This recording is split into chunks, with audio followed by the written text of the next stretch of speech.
ഖുർആനിലെ സൂറത്ത് യാസീൻ ഖുർആൻ്റെ ഹൃദയം ആണ് നമ്മൾ തുറന്ന് പരിശോധിച്ചുകൊണ്ടിരിക്കുന്നത്. ആദ്യത്തെ 32 വാക്യങ്ങളാണ് നമ്മൾ കഴിഞ്ഞ 2 ക്ലാസ്സുകളിലായിട്ട് ചർച്ച ചെയ്തത്. പതിവ് പോലെ ഉള്ള എല്ലാ ചേരുവകളും തന്നെയാണ് ഈ പ്രധാനപ്പെട്ട അധ്യായത്തിലും ഉള്ളത് എന്ന് നമ്മൾ ഇതുവരെ വായിച്ച വാക്യങ്ങളിൽ നിന്ന് കണ്ടു. പടച്ചോൻ്റെ പയ്യാരം പറച്ചിലും പടച്ചോൻ്റെ ഭീഷണികളും അത് കഴിഞ്ഞ് പൂർവീകരുടെ കെട്ടുകഥകളും ഇതാണ് പതിവായ ചേരുവകൾ. അതിൽ പൂർവീകരുടെ കെട്ടുകഥകൾ പറയുന്നതിന് പകരം പൂർവീകരുടേതായി ആരും കേട്ടിട്ടില്ലാത്ത മേൽവിലാസമില്ലാത്ത ഒരു കെട്ടുകഥയുമായിട്ടാണ് യാസീനിൽ പ്രത്യക്ഷപ്പെട്ടിട്ടുള്ളത്. അതിൻ്റെ സന്ദർഭം കഴിഞ്ഞ ക്ലാസ്സിൽ നമ്മൾ പറഞ്ഞു. അവിടെ 3 റസൂലുമാർ വന്ന് ഉത്ബോധനം നടത്തിയിട്ട് നാട്ടുകാരും മൈൻഡ് ചെയ്യാതിരുന്നപ്പോൾ റസൂലല്ലാത്ത ഒരു നാടൻ മനുഷ്യൻ ഓടിക്കതച്ച് പാഞ്ഞു വന്നിട്ട് ഇവർ കൂലിയൊന്നും വാങ്ങണില്ലല്ലോ, എന്നാൽ പിന്നെ ഒരു പറഞ്ഞത് ശരിയാവും എന്ന് പറഞ്ഞ് നാട്ടുകാരെ ഒന്ന് ഉത്ബോധിപ്പിക്കാൻ ശ്രമിച്ചു എന്നാണ് പറയുന്നത്. അങ്ങനെ ഓടിക്കതച്ച് പാഞ്ഞു വന്ന ആ നാടൻ മനുഷ്യൻ ആരായിരുന്നു എന്നറിയണമെങ്കിൽ ഇത് ഏത് കഥയാണ്, ഏത് നാട്ടിൽ നടന്നതാണ്, എന്താണ് സംഭവം എന്നറിയണം. അങ്ങനെ അറിയാൻ യാതൊരു നിവൃത്തിയും ഇല്ല എന്നാണ് മുഫസ്സിറുകൾ പൊതുവിൽ പറഞ്ഞു പോകുന്നത്. ഇബ്നു അബ്ബാസ്, ജലാനി തുടങ്ങിയിട്ടുള്ള ആദ്യകാല മുഫസ്സിറുകൾ ഇത് യേശു പറഞ്ഞയച്ച ഏതോ അപ്പോസ്തലന്മാരാണ്, അന്ത്യോക്യയിൽ വന്നവരാണെന്നൊക്കെ പറഞ്ഞെങ്കിലും അതും ചരിത്രവും കഥയുമായിട്ടൊന്നും ഒരു പൊരുത്തവും ഇല്ലാത്തതുകൊണ്ട് ഇബ്നു കസീർ അടക്കമുള്ള ആളുകൾ അതിനെ തള്ളിക്കളഞ്ഞിട്ടുണ്ട്. നമ്മുടെ മൗദൂദി സാഹിബ് അതിനെ വിശദമായിട്ട് തന്നെ തള്ളിക്കളഞ്ഞത് നമ്മൾ വായിച്ച് കേട്ടു. മൗദൂദി സാഹിബ് ആ ഓടിക്കതച്ച് വന്ന ചങ്ങാതിക്ക് മറ്റ് മുഫസ്സിറുകൾ നൽകിയ പേരുകളൊക്കെ തള്ളിക്കളഞ്ഞുകൊണ്ട് പറയുന്നത് ആ വന്ന ആൾക്ക് പേര് പറയാൻ പറ്റില്ല, കാരണം ഏത് കഥയിലാണ്, ഏത് നാട്ടിലാണ്, ആരാണെന്നറിയാതെ നമ്മളെങ്ങനെ പേര് വിളിക്കുക, അതുകൊണ്ട് തൽക്കാലം നമുക്ക് സാഹിബ് യാസീൻ എന്ന് വിളിച്ചാൽ മതി എന്നാണ് മൗദൂദി പറഞ്ഞു വെച്ചിട്ടുള്ളത്. മൗദൂദി മാത്രമല്ല വേറെയും ചിലരും അങ്ങനെയാണ് പറഞ്ഞിട്ടുള്ളത്. സാഹിബ് യാസീൻ, യാസീനിലെ സാഹിബ് എന്ന് പറഞ്ഞാൽ മതി എന്നാണ്. അപ്പോൾ ഓടിക്കച്ച് പാഞ്ഞു വന്ന് നാട്ടുകാരോട് ഈ 3 ദൂതന്മാരുടെ കാര്യം ശരിയാണ്, അവർ പറയുന്നത് സത്യമാണ് എന്ന് പറയാൻ ശ്രമിച്ച ഏതോ ഒരു ചങ്ങാതി, ആ ചങ്ങാതിക്ക് ഒരു പേരും മേൽവിലാസവും ഇല്ലാത്തതുകൊണ്ട് തൽക്കാലം നമുക്ക് അയാളെ യാസീനിലെ സാഹിബ് എന്ന് വിളിച്ചാൽ മതി എന്ന് പറഞ്ഞിട്ടാണ് നമ്മളെ കഥ കഴിഞ്ഞ ക്ലാസ്സിൽ അവസാനിച്ചത്. ആ കഥ പറച്ചിൽ കഴിഞ്ഞ് ഇനി നേരെ പതിവ് പോലെ ഖുർആനിലെ ദൃഷ്ടാന്തം പറച്ചിലേക്ക് പോവാണ്. ദൃഷ്ടാന്തം പറച്ചിൽ ഖുർആനിലെ മറ്റെല്ലായിടത്തും എന്ന പോലെ തന്നെ യാസീനിലും പതിവിൽ നിന്ന് വ്യത്യസ്തമായിട്ട് ഒന്നും തന്നെ ഇല്ല. മറിച്ച് ഒരു നിലവാരവുമില്ലാത്ത 6-ാം നൂറ്റാണ്ടിലെ മരുഭൂമിയിൽ ജീവിച്ചിരുന്ന സ്കൂൾ പഠിച്ചിട്ടില്ലാത്ത അന്നത്തെ അറബികൾ ചുറ്റും കണ്ട കാര്യങ്ങൾ ഇങ്ങനെ പറഞ്ഞിട്ട് അതെല്ലാം അള്ളാഹുവിൻ്റെ ആണ് എന്നും അതൊക്കെ അള്ളാഹുവിൻ്റെ ദൃഷ്ടാന്തമാണ് എന്നും ഒരുമാതിരി എട്ടുകാലി മമ്മൂഞ്ഞിൻ്റെ നിലവാരത്തിൽ ഇങ്ങനെ പറഞ്ഞുകൊണ്ടിരിക്കുക എന്നതാണ് ഖുർആനിലെ ദൃഷ്ടാന്തം പറച്ചിൽ. എന്ന് മാത്രമല്ല ആ കാലത്തെ മനുഷ്യൻ്റെ സകലമായ തെറ്റിദ്ധാരണകളും അന്ധവിശ്വാസങ്ങളും പൊട്ടത്തരങ്ങളും ഇതിൽ ദൃഷ്ടാന്തമായിട്ട് വിവരിക്കുന്നുമുണ്ട്. ഇനി നമുക്ക് ഈ യാസീൻ എന്ന് പറയുന്ന ഖുർആൻ്റെ ഹൃദയത്തിലുള്ള ദൃഷ്ടാന്തം പറച്ചിലുകൾ എന്താണ് എന്ന് വായിച്ചു നോക്കാം. 33-ാം വാക്യം മുതലാണ് വായിക്കുന്നത്. നിർജീവമായി കിടക്കുന്ന ഭൂമി അവർക്കൊരു വലിയ ദൃഷ്ടാന്തമാണ്. നാം അതിനെ ജീവിപ്പിക്കുകയും അതിൽ ധാന്യം മുളപ്പിക്കുകയും ചെയ്തു, എന്നിട്ട് അവരതാ അതിൽ നിന്നും ഭക്ഷിക്കുന്നു. നിർജീവമായി കിടക്കുന്ന ഭൂമി ജീവൻ വെച്ച് എണീറ്റ് വന്നു എന്ന് പറയുന്നത് ഒരു അലങ്കാര ഭാഷ എന്ന അർത്ഥത്തിൽ എടുക്കുകയാണെങ്കിൽ കുഴപ്പമൊന്നുമില്ല. പക്ഷേ ഖുർആനിൽ ഇങ്ങനെയുള്ള അലങ്കാരവും ഉപമയൊക്കെ എടുത്തിട്ട് ശാസ്ത്രമായിട്ട് ആഴക്കടലിലെ ശാസ്ത്രമൊക്കെ ആയിട്ട് കടഞ്ഞെടുക്കുന്ന ആളുകളുടെ മുമ്പിൽ നമ്മൾക്ക് ചോദിക്കാനുള്ളത് ഈ ഭൂമി നിർജീവമായി കിടക്കുന്നു എന്ന് പറയുന്നത് ശാസ്ത്രീയമായിട്ട് വസ്തുതാപരമായിട്ട് പൊട്ടത്തരമാണ്. കാരണം ഭൂമിയിലെ വിത്തുകളെല്ലാം മഴ പെയ്യുമ്പോൾ മുളച്ചു വരുന്നത് അതുവരെ ജീവനില്ലാതെ കിടന്നതുകൊണ്ടല്ല, മറിച്ച് ജീവനുള്ള വിത്തുകൾ തന്നെയാണ് അനുകൂലമായിട്ടുള്ള സാഹചര്യങ്ങൾ വരുമ്പോൾ വളർന്ന് ചെടികളായിട്ടും സസ്യങ്ങളായിട്ടും വരുന്നത്. അതുപോലെ തന്നെ ജന്തുക്കളുടെയും മുട്ടകളും മറ്റും മണ്ണിൽ കിടന്ന് ഈ അനുകൂല സാഹചര്യം വരുമ്പോൾ അതിൽ നിന്നെല്ലാം ജന്തുക്കളും സസ്യങ്ങളും ഉണ്ടാവുകയാണ് ചെയ്യുന്നത്. അല്ലാതെ ജീവനില്ലാതെ കിടക്കുന്നിടത്ത് പെട്ടെന്ന് ജീവനം കെട്ട് പൊന്തി വരുന്നതല്ല. അത് അന്നത്തെ ആളുകളുടെ ഒരു തെറ്റായ ധാരണയാണ്, അന്ധവിശ്വാസമാണ്, മണ്ടത്തരമാണ്. അത് തന്നെയാണ് ഇവിടെ വലിയൊരു ദൃഷ്ടാന്തമായിട്ട് അവതരിപ്പിച്ചിട്ടുള്ളത്. എന്നിട്ട് അവരതാ അതിൽ നിന്ന് ഭക്ഷിക്കുന്നു. നാം അതിൽ ഈത്തപ്പനകളുടെയും മുന്തിരികളുടെയും തോട്ടങ്ങൾ ഉണ്ടാക്കുകയും അരുവികൾ ഒഴുക്കുകയും ചെയ്തിരിക്കുന്നു. ഇവിടെ ഈത്തപ്പനയുടെ മുന്തിരിയുടെ ഒക്കെ തോട്ടം വെച്ച് പിടിപ്പിക്കുന്നത് അള്ളാഹു ആണെന്നാണ് പറയുന്നത്. എന്നാൽ മനുഷ്യരാണ് തോട്ടങ്ങൾ വെച്ച് പിടിപ്പിക്കലും കൃഷി ചെയ്യലും ഒക്കെ ഇവിടെ തുടങ്ങിയത്. അള്ളാഹു പ്രകൃതിയിൽ ഇതെല്ലാം അവിടെയും ഇവിടെയൊക്കെ ഇങ്ങനെ കാട്ടിലും മലയിലും ഒക്കെ ആയിട്ട് മുളപ്പിച്ചുണ്ടാക്കി എന്നല്ലാതെ അതിനെ തോട്ടമായിട്ട് കൃഷി ചെയ്യുന്നത് അള്ളാഹു അല്ല, മനുഷ്യന്മാരാണ്. അപ്പോൾ ആ മനുഷ്യന്മാർ തോട്ടമാക്കി ഉണ്ടാക്കുന്ന കൃഷിയുടെ പോലും ഉത്തരവാദിത്വം ഇവിടെ മമ്മൂഞ്ഞി ചമഞ്ഞുകൊണ്ട് അള്ളാഹു ഏറ്റെടുക്കുകയാണ് ചെയ്യുന്നത്. അതിൻ്റെ ഫലങ്ങളിൽ നിന്നും അവരുടെ കൈകൾ പ്രവർത്തിച്ചുണ്ടാക്കിയതിൽ നിന്നും അവർ ഭക്ഷിക്കുവാൻ വേണ്ടി എന്നിട്ടും അവർ നന്ദി കാണിക്കുന്നില്ലേ? എന്തൊരു പയ്യരം പറിച്ചിട്ടാണ് നോക്കൂ. ഫലങ്ങളിൽ നിന്നും അവരുടെ കൈകൾ പ്രവർത്തിച്ചുണ്ടാക്കിയതിൽ നിന്നും അവർ ഭക്ഷിക്കുവാൻ വേണ്ടി ഈ തോട്ടമൊക്കെ ഉണ്ടാക്കി നനച്ച് ഉണ്ടാക്കി തരുന്നത് അള്ളാഹു ആണെന്നും എന്തിനു വേണ്ടിയിട്ടാണ് ഇതിനൊക്കെ മൂപ്പരോട് നന്ദി കാണിക്കണം എന്നും പറഞ്ഞിട്ടാണ് ഇവിടെ പയ്യരം പറയുന്നത്. നന്ദി കാണിക്കണം എന്നും അറിയല്ല, നന്ദി കാണിക്കുന്നില്ലേ, എന്തൊരു കഷ്ടമാണേ എന്ന് പറഞ്ഞിട്ട് കോട്ടാവിട്ട് നിലവിളിച്ചുകൊണ്ടേയിരിക്കുകയാണ്. കഴിഞ്ഞ ക്ലാസ്സിലും നമ്മൾ എന്തൊരു കഷ്ടം എന്ന് പറഞ്ഞ് നിലവിളിക്കുന്നത് കണ്ടു. ആരാണ് ഈ നിലവിളിക്കുന്നത്? ഈ പ്രപഞ്ചം മുഴുവൻ സൃഷ്ടിച്ച് പരിപാലിക്കുന്ന മഹാശക്തനായ ഒരു സർവശക്തനായ ദൈവമാണ്. തൻ്റെ സൃഷ്ടികൾ തന്നെ ആരാധിക്കുന്നില്ലേ, തന്നോട് നന്ദി കാണിക്കുന്നില്ലേ, എന്തൊരു കഷ്ടമാണേ എന്ന് പറഞ്ഞിട്ട് ഈ നിലവിളിക്കുന്നത്. ഭൂമി ഉൽപ്പാദിപ്പിക്കുന്നതിൽ നിന്നും അവരുടെ സ്വന്തം വർഗത്തിൽ നിന്നും അവർക്ക് അറിഞ്ഞുകൂടാത്തവയിൽ നിന്നും എല്ലാ ഇണവർഗങ്ങളെയും സൃഷ്ടിച്ചിരിക്കുന്നവൻ മഹാപരിശുദ്ധൻ. ഇവിടെ പ്രകൃതിയിലുള്ള എല്ലാം ഇണകളായിട്ടാണ് സൃഷ്ടിച്ചിട്ടുള്ളത് എന്ന് ഖുർആനിൽ പറഞ്ഞിരിക്കുന്നു. അത് ആധുനിക ശാസ്ത്രം കണ്ടെത്തിയ ഒരു വലിയ ശാസ്ത്ര വിജ്ഞാനമാണ് എന്നൊക്കെ പറഞ്ഞുകൊണ്ട് ഇന്നത്തെ ആഴക്കടൽ ശാസ്ത്രജ്ഞന്മാർ ഇവിടെ തള്ളിമറിക്കുന്നത് കാണാം. സിന്ധാനി പ്രോജക്റ്റിലെ ഒരു മുതലാണിത്. എന്നാൽ ഇവിടെ എന്താണ് ഈ ഇണകൾ അല്ലെങ്കിൽ ജോഡികൾ എന്നതുകൊണ്ട് അർത്ഥമാക്കുന്നത്? പ്രകൃതിയിലെ എല്ലാ കാര്യങ്ങളും ഇണകളായിട്ട് അല്ലെങ്കിൽ ജോഡികളായിട്ടാണ് കാണപ്പെടുന്നത് എന്നൊരു സിദ്ധാന്തം പഴയ പുരാണങ്ങളിലും പഴയ ബാബിലോണിയയിലും ഗ്രീക്കിലും ഒക്കെ നിലനിന്നിരുന്ന ചില തത്വചിന്താ ശാഖകളിലൊക്കെ ഉണ്ടായിരുന്നു ഈ ഇണസിദ്ധാന്തം. അതാണ് ഇവിടെ എടുത്ത് വീശിയിട്ടുള്ളത്.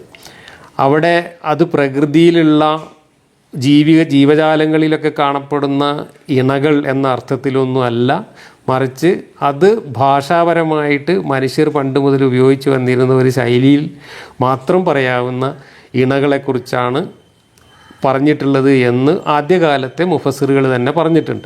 ഇബ്നു അബ്ബാസിൻ്റെയും ജലാലൈനിയുടെയൊക്കെ തഫ്സീറുകളിൽ നോക്കിക്കഴിഞ്ഞാൽ എന്താണ് ഈ ഇണകൾ എന്നതിൻ്റെ ഉദാഹരണങ്ങൾ അവിടെ കൊടുത്തിട്ടുണ്ട്. അതിൽ ആദ്യം പറയുന്ന ഉദാഹരണം തന്നെ ആകാശവും ഭൂമിയും എന്നാണ്. അപ്പോൾ ആകാശവും ഭൂമിയും ഇണകളാണോ ജോഡികളാണോ? അത് ജോഡികളായിരുന്നു എന്ന് ആ കാലത്ത് 6-ാം നൂറ്റാണ്ടിലും അതുപോലെയുള്ള പഴയ കാലത്തും മനുഷ്യർക്ക് വലിയ പരന്ന് കിടക്കുന്ന ഒരു ഭൂമിയും ആ ഭൂമിയുടെ മുകളിൽ കുട നിവർത്തി വെച്ചിട്ടുള്ള ഒരു ആകാശവും കണ്ട് ശീലിച്ചിരുന്ന മനുഷ്യർക്ക് ഈ ആകാശവും ഭൂമിയും രണ്ടും തമ്മിൽ ഇണകളായിരുന്നു, ജോഡികളായിരുന്നു. പക്ഷേ ഇന്ന് നമുക്കറിയാം എന്താണ് ഈ ആകാശം. അങ്ങനെ ഒരു സാധനം തന്നെ അവിടെ കുട കമത്തി വെച്ചിട്ടില്ല എന്ന് നമുക്കറിയാം. ഭൂമി എന്ന് പറഞ്ഞാൽ ഇങ്ങനെ പരന്ന് വലുതായിട്ട് കിടക്കുന്ന ഒരു സാധനമല്ല എന്നും നമുക്കറിയാം. ഇന്നത്തെ നമ്മുടെ ആകാശം എന്ന് പറയുന്നത് കോടാനകോടി ഗാലക്സികൾ ചേർന്ന ഗാലക്സി കൂട്ടങ്ങൾ ചേർന്ന അനന്തമായ വിശാലമായ ഒരു മഹാപ്രപഞ്ചമാണ്. ഭൂമിയാകട്ടെ അതിൽ കടുകുമണിയേക്കാൾ നിസ്സാരമായിട്ടുള്ള ഒരു ചെറിയ നെഗ്ലിജിബിളായിട്ടുള്ള ഒരു ഗോളം മാത്രമാണ്. ആ ഗോളത്തിനെ എടുത്തിട്ട് ഈ പ്രപഞ്ചത്തെ മൊത്തം ഉൾക്കൊള്ളുന്ന ആകാശവുമായിട്ട് താരതമ്യം ചെയ്ത് അത് രണ്ടും ജോഡിയാണ്, ഇണയാണ് എന്നൊന്നും ഇന്ന് ആരും പറയില്ല. കാരണം ഇന്ന് പണ്ടത്തെ ആകാശവും ഭൂമിയല്ല, ഇന്നുള്ള ഭൂമി ആകാശവും. ഇന്ന് ഭൂമി വളരെ ചെറുതാണ്, ആകാശം എന്ന് പറയുന്നത് മഹാപ്രപഞ്ചമാണ്, അനന്തമായ പ്രപഞ്ചമാണ്. അതുകൊണ്ട് അങ്ങനെ ഒരു ജോഡി ഇല്ല, നിലവിലില്ല. ഇതേപോലെയുള്ള ജോഡികളെ ഉദ്ദേശിച്ചാണ് ഖുർആനിൽ ഇവിടെ ഈ ഇണകളായി സൃഷ്ടിച്ചിരിക്കുന്നു എന്ന് തള്ളിയിരിക്കുന്നത്. അത് ശാസ്ത്ര വസ്തുതകളുമായി പുലബന്ധമില്ലാത്ത കാര്യമാണ്. ഇനി ഇതിനെ ശാസ്ത്രമാക്കാൻ വേണ്ടിയിട്ട് ഇവർ കൊണ്ടുവരുന്ന കാര്യങ്ങൾ എടുത്തു നോക്കിയാലോ അതും അതിനേക്കാൾ വലിയ മണ്ടത്തരാണ്. കാരണം ഭൂമിയിൽ പ്രകൃതിയിൽ ഏത് ജീവികളെ എടുത്താലും ഏത് സസ്യങ്ങളെടുത്താലും എല്ലാം ഇണകളാണ് എന്ന് പറയുന്ന സിദ്ധാന്തം തെറ്റാണ്. കാരണം ജീവജാലങ്ങളെ നമ്മൾ പരിശോധിച്ചാൽ അറിയാം, ഏറ്റവും പ്രിമിറ്റീവായിട്ടുള്ള പരിണാമത്തിൽ ആദ്യഘട്ടത്തിലുണ്ടായിട്ടുള്ള സസ്യങ്ങളാവട്ടെ ജീവികളാവട്ടെ, ആ ജീവികളോ സസ്യങ്ങളോ ഒന്നും തന്നെ പ്രത്യുൽപാദനം നടത്തുന്നത് ഇണ ചേർന്നിട്ടല്ല, ഇണകളില്ലാതെ തന്നെയാണ്.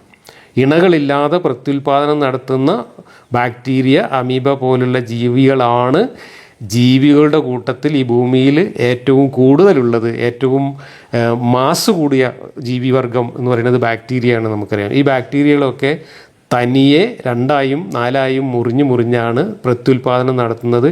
അവിടെ യാതൊരു തരത്തിലുള്ള ഇണചേരലും നടക്കുന്നില്ല. അവിടെ ആൺകോശവും പെൺകോശവും ഒന്നും രൂപപ്പെട്ടിട്ടില്ല. അതുപോലെ തന്നെ ആദ്യകാലത്തെ സസ്യങ്ങളും യാതൊരു തരത്തിലുള്ള ആൺപെൺ വ്യത്യാസങ്ങളില്ലാതെ, ഇണചേരലില്ലാതെ ആയിരുന്നു പ്രത്യുൽപാദനം നടത്തിയിരുന്നത്. അതെല്ലാം ഇന്നും പ്രകൃതിയിൽ നിലനിൽക്കുന്നുണ്ട്. പരിണാമത്തിൽ ഉയർന്ന ഘട്ടത്തിലാണ് ഈ ലൈംഗിക പ്രത്യുൽപാദനമൊക്കെ വരുന്നത്. അതിനു മുമ്പ് അലൈംഗികമായിട്ടുള്ള പ്രത്യുൽപാദന രീതികളാണ് സസ്യങ്ങളിലും ജന്തുക്കളിലും ഉണ്ടായിരുന്നത്, ഇന്നും നിലനിൽക്കുന്നു. അതുകൊണ്ട് ജീവികളെ ഉദ്ദേശിച്ചാണ് പറയുന്നത് എങ്കിൽ പോലും എല്ലാം ഇണകളാണ് എന്ന് പറയുന്നത് തെറ്റാണ്, വസ്തുതകൾക്ക് വിരുദ്ധമാണ്. അതുകൊണ്ട് ഇതൊന്നും പൊക്കിപ്പിടിച്ചിട്ട് ഖുർആനിൽ ശാസ്ത്രം മെനയാൻ നടക്കുന്നതിൽ യാതൊരു അർത്ഥവുമില്ല എന്ന് മനസ്സിലാക്കുക. ഇനി അടുത്ത ദൃഷ്ടാന്തം പറച്ചിൽ. രാവ് അവർക്കൊരു വലിയ ദൃഷ്ടാന്തമാണ്, അതിൽ നിന്ന് പകലിനെ നാം ഊരിയെടുക്കുന്നു, അപ്പോൾ അവരതാ ഇരുട്ടിൽപ്പെട്ടവരായിരിക്കുന്നു. ഇവിടെ രാവ് പകൽ എന്ന് പറയുന്ന 2 എൻറ്റിറ്റി ഉണ്ട് എന്നാണ് ഈ പടച്ചവൻ വിചാരിച്ചു വെച്ചിട്ടുള്ളത്. യഥാർത്ഥത്തിൽ എന്താണ് രാവ്, എന്താണ് പകൽ? ഭൂമിയിൽ സൂര്യപ്രകാശം പതിക്കുന്ന ഭാഗത്ത് ആ വെളിച്ചത്തിൻ്റെ പ്രഭാവമാണ് നമ്മൾ പകൽ എന്ന് പറയുന്നത്. ഭൂമിയിലെ മറുവശത്ത് വെളിച്ചം തട്ടാത്ത ഭാഗത്ത് അവിടെ വെളിച്ചത്തിൻ്റെ അഭാവത്തിനാണ് നമ്മൾ രാത്രി എന്ന് പറയുന്നത്. ഇരുട്ട്, വെളിച്ചം എന്ന് പറയുന്നത് 2 എൻറ്റിറ്റി അല്ല, മറിച്ച് അത് വെളിച്ചമുള്ള അവസ്ഥയും വെളിച്ചമില്ലാത്ത അവസ്ഥയും എന്ന് പറയുന്ന 2 അവസ്ഥകൾ മാത്രമാണ്. അവിടെ രാവും പകലും കൂടെ ഇങ്ങനെ കൂട്ടിക്കുഴഞ്ഞ് കിടക്കുകയായിരുന്നു, അതോ അത് ഒന്നിൻ്റെ ഉള്ളിൽ ഒന്നിങ്ങനെ കോർത്ത് വെച്ചിരിക്കുകയായിരുന്നു, ഒന്നിൻ്റെ ഉള്ളിൽ ഒളിപ്പിച്ച് വെച്ചിരിക്കുകയായിരുന്നു, അത് ഒന്നിൻ്റെ ഉള്ളിൽ നിന്ന് അള്ളാഹു ഇങ്ങനെ പിടിച്ച് വലിച്ച് ഊരിക്കൊണ്ട് പോവുകയാണ് എന്നൊക്കെ അലങ്കാര പ്രയോഗമാണെങ്കിൽ പോലും അത് ശുദ്ധ അസംബന്ധമാണ്. കാരണം രാവും പകലും എന്ന് പറയുന്നത് 2 പ്രത്യേക എൻറ്റിറ്റികളല്ല. സൂര്യപ്രകാശത്തിൻ്റെ സാന്നിധ്യവും അഭാവവുമാണ് രാവായിട്ടും പകലായിട്ടും ഭൂമിയിൽ അനുഭവപ്പെടുന്നത്. അതാരും ഊരിക്കൊണ്ട് പോകുന്നതുമല്ല, അതാരും തള്ളിക്കയറ്റുന്നതുമല്ല, മറിച്ച് അത് എല്ലാ സമയത്തും ഭൂമിയിൽ അനുഭവപ്പെടുന്നതാണ്. ഉരുണ്ട ഭൂമി കറങ്ങിക്കൊണ്ടിരിക്കുമ്പോൾ സൂര്യപ്രകാശം തട്ടുന്ന ഭാഗം ഭൂമിയിൽ ഇങ്ങനെ കറങ്ങും, അപ്പോൾ മറുഭാഗം ഭൂമിയിൽ ഇരുട്ടായിട്ടും കറങ്ങും, ഒരു ഭാഗം വെളിച്ചമായിട്ടും കറങ്ങും. അതാണ് രാത്രി പകൽ എന്ന് പറയുന്നത്. എന്നാൽ ഭൂമി ഉരുണ്ടതാണെന്നോ അതിൽ വെളിച്ചം തട്ടുന്നതുകൊണ്ടാണ് പകലുണ്ടാവുന്നതെന്നോ, ആ വെളിച്ചം വരുന്നത് സൂര്യനിൽ നിന്നാണെന്നോ, വെളിച്ചം തട്ടാത്ത ഭാഗമാണ് ഇരുട്ട് എന്നോ, ഈ ഇരുട്ടും പകലും രാത്രിയും മാറി മാറി വരുന്നത് ഭൂമി കറങ്ങുന്നത് കൊണ്ടാണെന്നോ ഒന്നും തന്നെ ഈ ആയത്തിറക്കിയ പടച്ചോന് ആ കാലത്ത് അറിവുണ്ടായിരുന്നില്ല. അതുകൊണ്ടാണ് ഈ ഊരിക്കൊണ്ടു പോകുന്നു, ചുറ്റി പൊതിയുന്നു, മറിച്ചിടുന്നു എന്നൊക്കെ പറഞ്ഞുകൊണ്ട് ഓരോ ഉപമകൾ പറയുകയല്ലാതെ എന്താണ് കാര്യം എന്ന് ഖുർആനിൽ എവിടെയും ഒരു സൂചന പോലും പറയാതെ പോയത്. ഖുർആൻ നിറയെ ശാസ്ത്രം ഒളിപ്പിച്ച് വെച്ചിരിക്കുകയാണ് എന്നൊക്കെ പറഞ്ഞ് തള്ളുന്ന ആളുകൾ ഈ രാത്രിയും പകലും ഉണ്ടാകുന്നത് ഭൂമി കറങ്ങുന്നത് കൊണ്ടാണെന്നും അത് ഉരുണ്ടത് കൊണ്ടാണ് എന്നുമുള്ള ഏറ്റവും പ്രാഥമികമായിട്ടുള്ള ഒരു അറിവ് പോലും ഈ ഖുർആൻ ഇറക്കിയ പടച്ചവൻ ഉണ്ടായിരുന്നില്ല എന്ന വസ്തുത നമ്മുടെ മുമ്പിൽ മറച്ചു വെച്ചുകൊണ്ടാണ് ഇത്തരം അഭ്യാസങ്ങളൊക്കെ നടത്തുന്നത്. അടുത്ത ദൃഷ്ടാന്തം പറച്ചിൽ. സൂര്യൻ അതിൻ്റെ താവളത്തിലേക്ക് ചലിച്ചുകൊണ്ടിരിക്കുന്നു. അത് പ്രതാപശാലിയും സർവജ്ഞനുമായ അള്ളാഹു വ്യവസ്ഥ ചെയ്ത് കണക്കാക്കിയതാണ്. വശംസു തെജിരീലി മുസ്തഖറിൻ ലഹ ദാലിക തഖ്ദീറുൽ അസീസുൽ അലീം. സൂര്യൻ അതിൻ്റെ മുസ്തഖറിലേക്ക് സഞ്ചരിച്ചു കൊണ്ടിരിക്കുന്നു. ഇതാണ് ഇവിടെ പറയുന്നത്. ഇതിനെയും ആധുനിക ശാസ്ത്രവ്യാഖ്യാതാക്കൾ അഥവാ നമ്മുടെ സിന്ധാനി പ്രോജക്റ്റിൻ്റെ ആൾക്കാർ മാറ്റാനുള്ള തീവ്രമായ പരിശ്രമമൊക്കെ നടത്തിയിട്ടുണ്ട്. എന്നാൽ സൂര്യൻ ചലിച്ചുകൊണ്ടിരിക്കുന്നു എന്നത് 6-ാം നൂറ്റാണ്ടിലെ ഏതൊരാൾക്കും ആകാശത്തേക്ക് നോക്കിയാൽ കാണുന്ന ഒരു കാര്യമാണ്. ആ കാണുന്ന കാഴ്ചയിലെ സൂര്യൻ്റെ ചലനമല്ലാതെ, ആ സഞ്ചാരമല്ലാതെ വേറൊരു സഞ്ചാരത്തെക്കുറിച്ചുമല്ല ഇവിടെ പറഞ്ഞിട്ടുള്ളത് എന്ന് പ്രവാചകൻ തന്നെ വളരെ കൃത്യമായിട്ട് വിശദീകരിച്ചു തന്നിട്ടുണ്ട്. അല്ലറ ചില്ലറ ഹദീസൊന്നുമല്ല. ബുഖാരിയിലെ ഏറ്റവും പ്രബലമായ സഹീഹായ ഒന്നിലധികം ഹദീസുകളിൽ തന്നെ എന്താണ് ഈ യാസീൻ സൂറത്തിലെ 38-ാം ആയത്ത് കൊണ്ട് ഉദ്ദേശിക്കുന്നത് എന്ന് വിശദീകരിച്ചുകൊണ്ട് തന്നെ പറഞ്ഞു കൊടുത്തിട്ടുണ്ട്. എങ്ങനെയാണ് പറഞ്ഞു കൊടുത്തത്? അത് ആരെങ്കിലും സഹാബികൾ നബിയുടെ അടുത്ത് വന്നിട്ട് എങ്ങോട്ടാണ് സൂര്യൻ പോകുന്നത് എന്ന് ചോദിച്ചതല്ല, മറിച്ച് സൂര്യൻ എങ്ങോട്ടാണ് പോകുന്നത് എന്ന് നിങ്ങൾക്കറിയാമോ എന്ന് അബൂദറിനോട് ഉത്തരം പറയാൻ മുട്ടിയിട്ട് നബി ഇങ്ങോട്ട് ചോദിച്ചതാണ്. അങ്ങനെ അബൂദറിനോട് നബി ചോദിച്ചപ്പോൾ അബൂദർ പറഞ്ഞു, അതൊക്കെ അള്ളാഹു റസൂലിനല്ലേ അറിയുള്ളൂ എന്ന് പറഞ്ഞു. അപ്പോൾ എന്നാ കേട്ടോളൂ എന്ന് പറഞ്ഞിട്ട് പറഞ്ഞു കൊടുത്തതാണ്, സൂര്യൻ വൈകുന്നേരമായാൽ അള്ളാഹുവിൻ്റെ അർശിൻ്റെ താഴെ പോയി സുജൂദ് ചെയ്ത് പിറ്റേന്ന് വീണ്ടും ഉദിക്കാൻ അള്ളാഹുവിനോട് അനുവാദം ചോദിക്കും. അങ്ങനെ പിറ്റേന്ന് വീണ്ടും ഉദിക്കാൻ അനുവാദം കിട്ടിയാൽ പിറ്റേന്ന് പോയിട്ട് വീണ്ടും ഉദിക്കും. പിന്നെ ഒരു കാലം വരും അന്ന് അനുവാദം കിട്ടൂല, അപ്പോൾ അസ്തമിച്ചെടുത്ത് തന്നെ ഉദിക്കും. ഇതാണ് യാസീൻ സൂറത്തിലെ 38-ാം വാക്യത്തിൻ്റെ പൊരുൾ എന്ന് നബി വിശദീകരിച്ചതായിട്ട് ഹദീസുണ്ട്. അപ്പോൾ ആ ഹദീസും എല്ലാം ചുരുട്ടി മടക്കേണ്ടി വെച്ചിട്ട് സൂര്യൻ ഗാലക്സിയിൽ ചുറ്റുന്നു എന്ന് ശാസ്ത്രം കണ്ടുപിടിച്ചിട്ടുണ്ട്, അതാണ് ഇവിടെ പറഞ്ഞത് എന്നൊക്കെ പച്ച കള്ളം പറഞ്ഞുകൊണ്ടാണ് ഇവർ രംഗത്ത് വരുന്നത്. ഇങ്ങനെ കള്ളം പറയുന്നവരെക്കുറിച്ചും ഹദീസുണ്ട്. നബി ഒരു ഖുർആൻ വാക്യത്തിന് ഒരു വിശദീകരണം നൽകി കഴിഞ്ഞാൽ അതിൽ നിന്നും വ്യത്യസ്തമായ, അതിൽ നിന്നും ഭിന്നമായിട്ടുള്ള ഒരു വ്യാഖ്യാനം മറ്റൊരാൾക്കും കൊടുക്കാൻ പാടില്ല. അങ്ങനെ കൊടുക്കുന്നവർ നല്ല ഉദ്ദേശത്തോടു കൂടിയാണെങ്കിൽ പോലും, അവർ കൊടുക്കുന്ന വ്യാഖ്യാനം വസ്തുതയാണെങ്കിൽ പോലും അവർക്ക് സീറ്റ് നരകത്തിലാണ് എന്ന് ഉറപ്പിച്ചാൽ മതി എന്ന് പറയുന്ന ഒന്നിലധികം ഹദീസുകളുണ്ട്. ഈ ഹദീസുകളും മുമ്പ് വീഡിയോകളിലും മുമ്പ് നമ്മുടെ സംവാദവേദിയിലും ഒക്കെ ഞാൻ കാണിച്ചു തന്നിട്ടുള്ളതാണ്. അതുകൊണ്ട് ഞാനിപ്പോൾ ഹദീസൊന്നും തൽക്കാലം ഇവിടെ പ്രദർശിപ്പിക്കുന്നില്ല. അങ്ങനെയുള്ള ഹദീസുകളുണ്ട്. കൃത്യമായി തന്നെ പറഞ്ഞിട്ടുണ്ട്, പ്രവാചകൻ ഒരു ഖുർആൻ വാക്യത്തിന് ഒരർത്ഥം പറഞ്ഞു കഴിഞ്ഞാൽ, ഒരു വിശദീകരണം പറഞ്ഞു കഴിഞ്ഞാൽ അതിൽ നിന്ന് ഭിന്നമായൊരു വിശദീകരണം അത് നല്ല ഉദ്ദേശത്തോടു കൂടി ആണെങ്കിൽ പോലും വേറൊരാൾ പറയാൻ പാടില്ല. പറഞ്ഞാൽ അവരുടെ സീറ്റ് നരകത്തിലാണ് എന്ന് ഉറപ്പിച്ചോളൂ എന്നാണ് പറഞ്ഞിട്ടുള്ളത്. അപ്പോൾ ഇതൊക്കെ മറച്ചു വെച്ചുകൊണ്ട് പ്രവാചകൻ പറഞ്ഞ ഹദീസും വിശദീകരണമൊക്കെ മെല്ലെ മൂടി വെച്ചിട്ട് ആധുനിക ശാസ്ത്രത്തിൻ്റെ മൂട്ടിൽ കെട്ടാൻ വേണ്ടിയിട്ട് വ്യാഖ്യാന കസർത്ത് നടത്തുന്നവർ നരകത്തിലേക്ക് സീറ്റ് ഉറപ്പിച്ചിട്ടാണ് പണിയെടുക്കുന്നത്, അവർ വിശ്വാസികളാണെങ്കിൽ. പക്ഷേ അവർ വിശ്വാസികളല്ല എന്നതിൻ്റെ തെളിവാണ് സ്വയം നരകത്തിലേക്ക് സീറ്റ് ഉറപ്പിക്കും എന്ന് മനസ്സിലായിട്ടും ഇത് കച്ചവടം ചെയ്യാൻ വേണ്ടിയിട്ട്, ഇതിനെ ശാസ്ത്രവൽക്കരിക്കാൻ വേണ്ടി ഇത്തരം വ്യാഖ്യാന കസർത്തുകളുമായി ആളെ പറ്റിക്കാൻ വരുന്നത് എന്നുകൂടി നമ്മൾ അറിയണം. അടുത്ത വാക്യം, ചന്ദ്രനും നാം ചില ഭവനങ്ങൾ കണക്കാക്കിയിട്ടുണ്ട്, അങ്ങനെ അത് ഈത്തപ്പനക്കുലയുടെ പഴക്കം ചെന്ന തണ്ടുപോലെ ആയിത്തീരുന്നു. ഇവിടെ ചന്ദ്രന് ഞാൻ ചില ഘട്ടങ്ങൾ നിർണയിച്ചിട്ടുണ്ട്, അത് ഈത്തപ്പനക്കുല ഉണങ്ങിയ മാതിരി ആവുന്നു എന്നാണ് പറയുന്നത്. ഇത് 6-ാം നൂറ്റാണ്ടിലെ സ്കൂളിൽ പോയിട്ടില്ലാത്ത ഒരു കാട്ടറബി പറയുന്ന വിഡ്ഢിത്തം എന്നതിനപ്പുറത്ത് എന്ത് ദൃഷ്ടാന്തം പറച്ചിലാണിത്. ചന്ദ്രൻ എന്ന് പറഞ്ഞാൽ എന്താണ് എന്ന് പോലും ഈ ഖുർആൻ ഇറക്കിയ ദൈവത്തിന് അറിയില്ലായിരുന്നു. ചന്ദ്രൻ ഒരു വെളിച്ചമാണെന്നാണ് മൂപ്പര് മനസ്സിലാക്കിയിട്ടുള്ളത്. ആ വെളിച്ചം അങ്ങനെ ഷേപ്പ് മാറി വരുന്ന അവസാനം ഈത്തപ്പനക്കൊലയുടെ തണ്ട് ഉണങ്ങി ചുങ്ങിയ മാതിരി, നമ്മൾ തേങ്ങാപ്പൂള് പോലെ എന്ന് പറയും പോലെ അറബികൾ ഈ കൊലയുടെ തണ്ട് ഉണങ്ങിയ മാതിരി ചുങ്ങി വരുന്നു എന്നാണ് പറയുന്നത്. എന്നാൽ ചന്ദ്രൻ എന്ന് പറയുന്ന സാധനം ഒരു വെളിച്ചമല്ല എന്നും, ചന്ദ്രന് ഇങ്ങനെ ഷേപ്പ് മാറുന്നത് ചന്ദ്രൻ്റെ ഷേപ്പ് മാറുന്നത് കൊണ്ടല്ല എന്നും, അത് ചന്ദ്രനിൽ തട്ടുന്ന സൂര്യപ്രകാശം അവിടുന്ന് നമുക്ക് റിഫ്ലക്റ്റ് ചെയ്ത് കാണുമ്പോൾ ഉണ്ടാകുന്ന നമ്മുടെ കാഴ്ചയിൽ വരുന്ന വ്യത്യാസം കാരണമാണ് നമുക്കുണ്ടാകുന്ന ഒരു ഇല്യൂഷൻ, അല്ലെങ്കിൽ നമുക്കുണ്ടാകുന്ന ഒരു തോന്നൽ മാത്രമാണ് ചന്ദ്രൻ്റെ വൃദ്ധിക്ഷയം എന്നും ഒക്കെ ഇന്ന് സ്കൂളിൽ പഠിക്കുന്ന 3-ാം ക്ലാസ് പഠിക്കുന്ന കുട്ടികൾക്കറിയാം. പക്ഷേ അള്ളാഹു സ്കൂളിൽ പോയിട്ടില്ലാത്തതുകൊണ്ടും അള്ളാഹു ജീവിച്ചത് 6-ാം നൂറ്റാണ്ടിലെ മരുഭൂമിയിലായതുകൊണ്ടും അള്ളാഹു ധരിച്ചു വെച്ചത് ചന്ദ്രൻ ഒരു വെളിച്ചമാണെന്നും ആ വെളിച്ചം ഇങ്ങനെ ഷേപ്പ് മാറി വരികയാണ് എന്നും അവസാനം അത് ഈത്തപ്പനക്കൊലയുടെ തണ്ടുണങ്ങി ചുങ്ങിയമാതിരി ഇങ്ങനെ വളഞ്ഞു വരികയാണ് എന്നൊക്കെയാണ് അള്ളാഹു ധരിച്ചു വെച്ചിട്ടുള്ളത്. അതാണ് അള്ളാഹു അന്നത്തെ മനുഷ്യന്മാരോട് ദൃഷ്ടാന്തമായിട്ട് പറയുന്നത്. ഇന്ന് ഇതൊക്കെ എന്തിൻ്റെ ദൃഷ്ടാന്തമാണ്? ഈ ഖുർആൻ ഇറക്കിയ പഠിച്ചവൻ ആരാണ് എന്ന് നമുക്കൊക്കെ മനസ്സിലാക്കി തരുന്ന നല്ല ഒന്നാന്തരം ദൃഷ്ടാന്തങ്ങളാണ് ഇതൊക്കെ. അടുത്ത വാക്യം, സൂര്യന് ചന്ദ്രനെ എത്തിപ്പിടിക്കാനാവുന്നതല്ല, രാവ് പകലിനെ കവച്ചു പോകുന്നതുമല്ല, എല്ലാം തന്നെ അതിൻ്റെ മണ്ഡലങ്ങളിൽ സഞ്ചരിച്ചു കൊണ്ടിരിക്കുന്നു. ഇതും 6-ാം നൂറ്റാണ്ടിലെ സ്കൂളിൽ പോകാത്ത ഒരാൾ ആ മരുഭൂമിയിൽ നിന്ന് ആകാശത്തേക്ക് നോക്കിയപ്പോൾ കണ്ട കാഴ്ചയുടെ അടിസ്ഥാനത്തിൽ പറഞ്ഞ ഒരു മണ്ടത്തര ദൃഷ്ടാന്തമാണ്. എന്താ മണ്ടത്തരം? സൂര്യനും ചന്ദ്രനും ഒരേ റോട്ടിൽ കൂടെ ഇങ്ങനെ പോകുന്ന രണ്ട് വണ്ടികളാണ് എന്നാണ് അന്നത്തെ ആളുകൾ മേപ്പിട്ട് നോക്കിയപ്പോൾ കണ്ടത്. അതനുസരിച്ചാണ് ഈ ദൃഷ്ടാന്തം പറച്ചിൽ.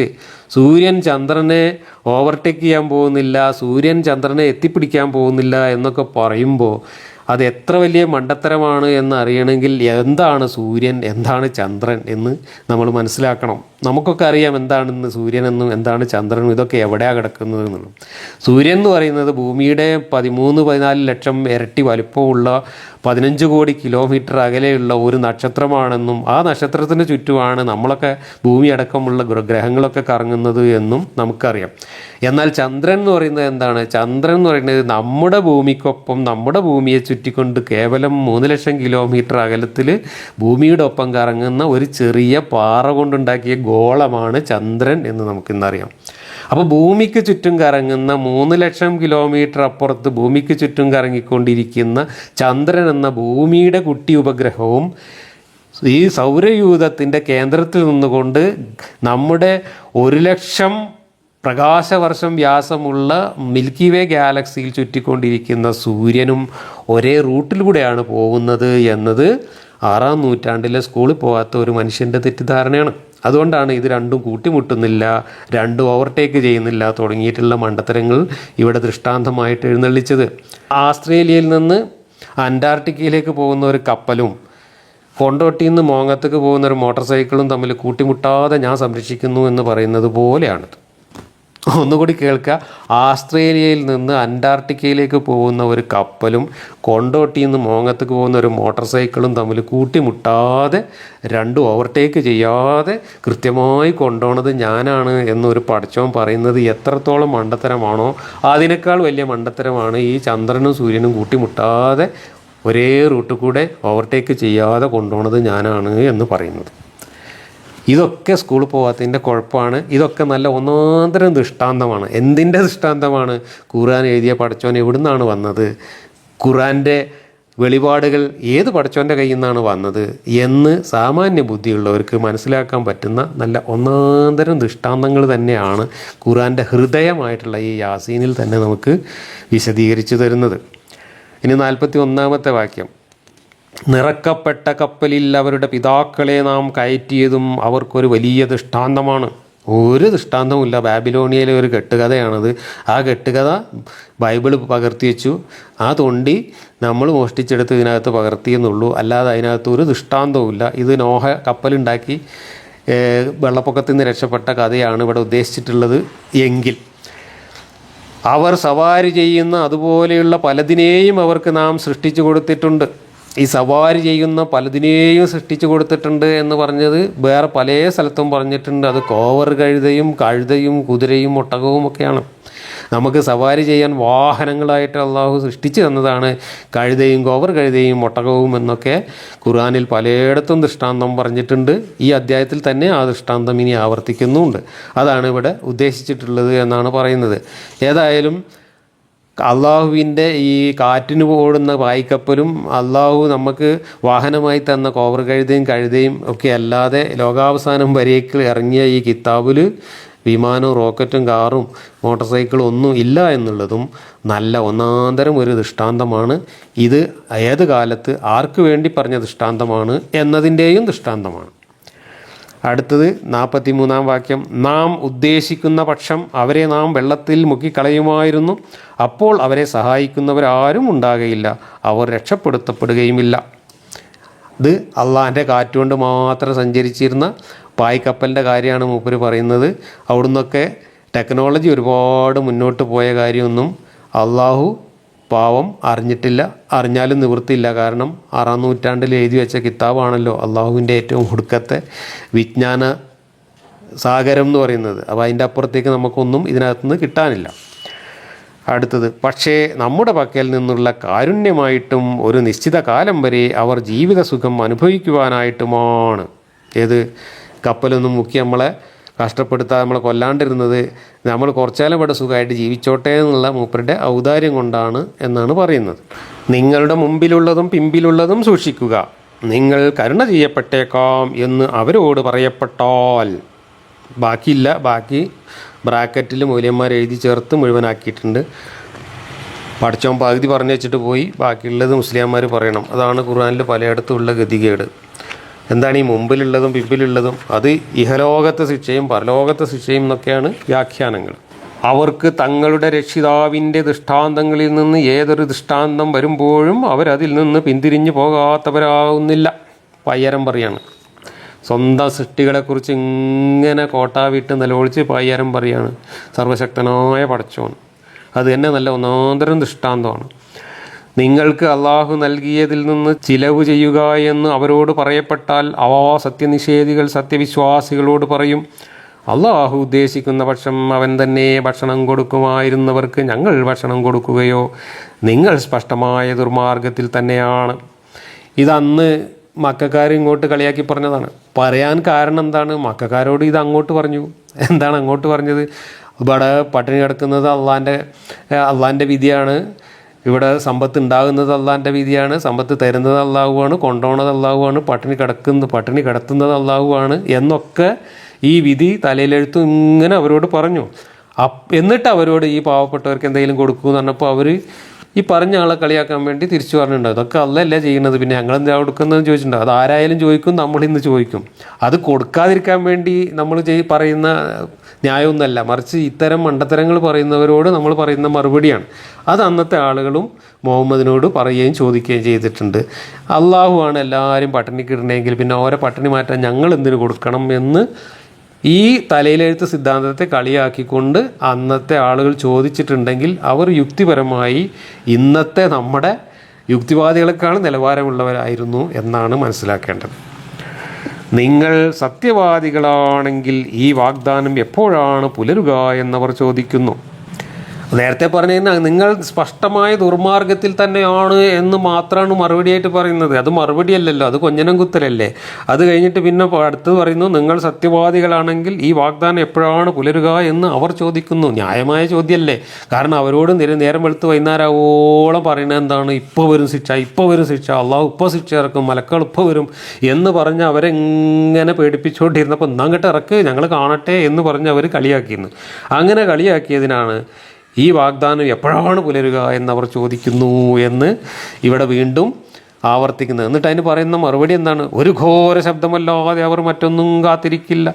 അവർ പരസ്പരം തർക്കിച്ചു കൊണ്ടിരിക്കേ അത് അവരെ പിടികൂടുന്നതാണ്. എന്നിട്ട് പിടികൂടിയോ? മക്കാരെ എവിടെയും പിടികൂടിയിട്ടില്ല, അവർക്ക് അങ്ങനെ ശിക്ഷയും കിട്ടിയിട്ടില്ല. അപ്പോൾ ഈ പറഞ്ഞതിലൊന്നും യാതൊരു കഥയുമില്ല എന്നുള്ളത് ഈ ഇസ്ലാമിൻ്റെ ചരിത്രത്തിൽ തന്നെ തെളിയിക്കപ്പെടുന്നുണ്ട്. അന്നേരം വല്ല വസിയത്തും ചെയ്യുവാൻ അവർക്ക് കഴിയുന്നതല്ല, അവരുടെ കുടുംബത്തിലേക്ക് അവർ മടങ്ങിച്ചെല്ലുന്നതുമല്ല. ഇതൊക്കെ അത് ആ സംഭവിക്കുമ്പോഴുള്ള ഭീകരത അങ്ങനെ പറഞ്ഞ് പേടിപ്പിക്കുകയാണ്. പക്ഷെ സംഭവിച്ചോ? ഇല്ല. സംഭവിപ്പിക്കുക എന്ന് നിരന്തരമായിട്ട് അവർ പരിഹസിച്ച് പറഞ്ഞിട്ടും ഒരു ചുക്കും സംഭവിച്ചിട്ടില്ല. പിന്നെയും ഒന്നും സംഭവിച്ചിട്ടില്ല. ഒന്നും സംഭവിക്കാതെ ഇരുന്നപ്പോൾ മുഹമ്മദ് തന്നെ അവരെ വാളെടുത്ത് വെട്ടുകയാണ് ചെയ്തത്. കാഹളത്തിൽ ഊതപ്പെടും, അന്നേരം അവരതാ കബറുകളിൽ നിന്ന് തങ്ങളുടെ രക്ഷിതാവിങ്കലേക്ക് ധൃതിപ്പെട്ടു പോകുന്നു. ഇനിയിപ്പോൾ ലോകം അവസാനിക്കുന്ന ദിവസത്തിൻ്റെ ലക്ഷണങ്ങൾ പറഞ്ഞിട്ടാണ് പേടിപ്പിക്കുന്നത്. കബറുകളിൽ നിന്ന് എല്ലാവരും നീച്ച് രക്ഷിതാവിൻ്റെ അടുത്തേക്ക് ധൃതിപ്പെട്ടു പോകുന്ന പറഞ്ഞ് കാഹളത്തിൽ ഊതുമ്പോഴാണ് എണീറ്റ് പോകുന്നത്. അപ്പോൾ ഈ കാഹളത്തിൽ ഊതലൊക്കെ 6-ാം നൂറ്റാണ്ടിലെ ടെക്നോളജിയാണ്. 6-ാം നൂറ്റാണ്ടിൽ രാജാക്കന്മാരും ഗോത്രത്തലവന്മാരും അന്നത്തെ കാര്യങ്ങളൊക്കെ നാട്ടുകാരെ അറിയിക്കാൻ വേണ്ടിയിട്ട് ഉപയോഗിച്ചിരുന്ന ഒരു ടെക്നോളജിയാണ് കാഹളത്തിൽ ഊതുക എന്നുള്ളത്. എന്തായാലും ലോകാവസാനത്തിൻ്റെ ലക്ഷണത്തിലും അള്ളാൻ്റെ കയ്യിൽ ഈ 6-ാം നൂറ്റാണ്ടിലെ ടെക്നോളജിയേ ഉള്ളൂ എന്നുള്ളത് ചിന്തിക്കുന്നവർക്ക് നല്ല ദൃഷ്ടാന്തമാണ്.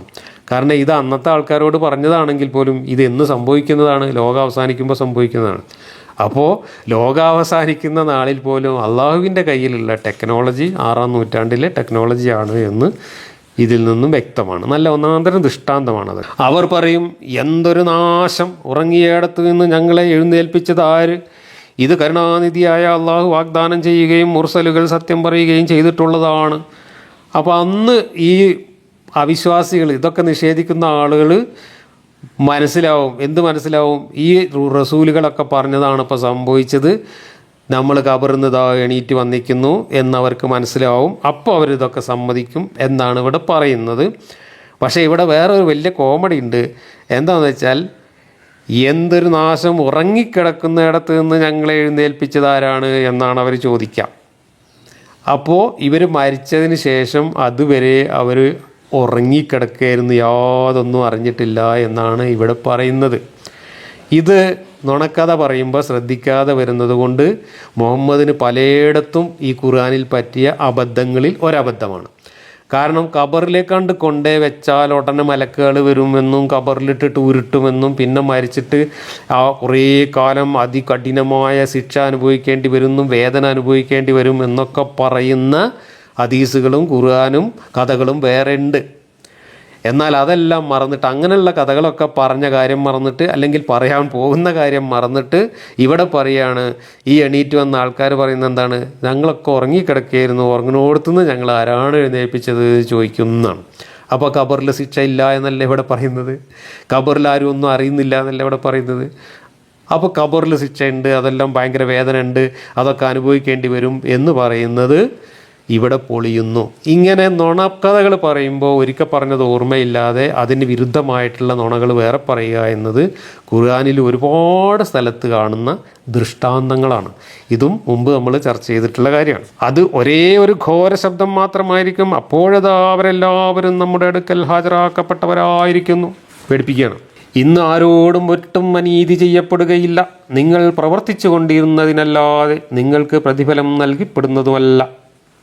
നിശ്ചയമായും അന്ന് സ്വർഗക്കാർ മഹത്തായ ചില ജോലികളിൽ വ്യാപൃതരും ആനന്ദം കൊള്ളുന്നവരുമായിരിക്കും.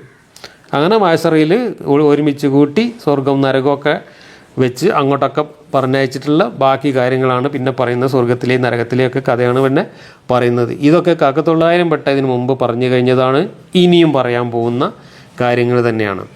വിഷയദാരിദ്ര്യം കൊണ്ട് ഉണങ്ങി വരേണ്ട ഒരു മനസ്സിനെ നമുക്ക് ഈ ദൃഷ്ടാന്തങ്ങളിൽ നിന്നും വായിച്ചെടുക്കാം.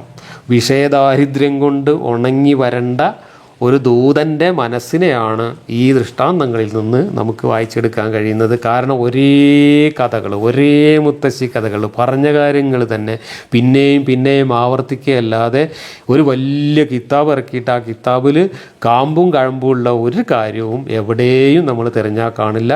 ഖുർആനിൻ്റെ ഹൃദയം എന്ന് പറയുന്ന യാസീൻ സൂറത്തിലൂടെയാണ് ഇപ്പോൾ നമ്മൾ കടന്നു പോകുന്നത് എന്നുകൂടി ഓർക്കുക. അവരും അവരുടെ ഇണകളും തണലുകളിലും അലങ്കൃതമായ ചില സോഫകളിൽ ചാരിയിരിക്കുന്നവരുമായിരിക്കും.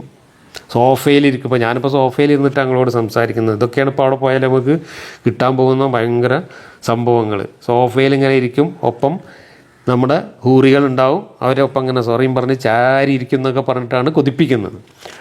അവർക്കവിടെ പല ഫലവർഗ്ഗങ്ങളുമുണ്ട്. അവർ എന്താവശ്യപ്പെടുന്നു അതെല്ലാം അവർക്കവിടെയുണ്ട്.